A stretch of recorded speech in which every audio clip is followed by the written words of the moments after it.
If you're currently in the job market and interviewing, here are 3 questions that you should ask, even if the interviewer doesn't. So, the first question that you should answer is, why are you the perfect person for the role?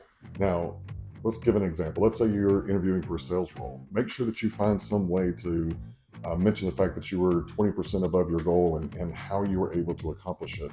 A lot of times, interviewers don't take the time to really get you to sell yourself. That's why you have to take the initiative and do it.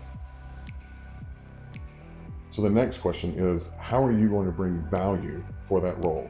This is where you can really differentiate yourself from the other candidates. So by answering this question, you want to give examples, especially using some of your previous experience of how you were hired to do one thing, but you actually took on more. You went above and beyond the responsibilities that were outlined in the job, because that's what employers are looking for. They want someone with initiative. So be sure to think about a couple of different examples of how you've been able to do that in the past and how you'll bring that to the company that you're interviewing with. And finally, you want to find a way to put in your long term goals. So let's say you're interviewing for an entry level sales position. Talk about where you see yourself in 4 or 5 years and how you see this particular position as an opportunity to learn the ropes, to be able to work with some of the best in the industry.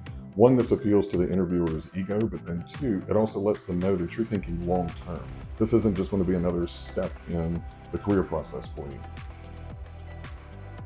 I can't tell you the value of these particular questions. As someone who interviews people on a daily basis, whenever I find that candidates are able to weave in their own narrative and kind of push and sell themselves without being too icky about it, it really makes me fall in love with them, and it really makes me become an advocate for them whenever I'm going to the hiring manager.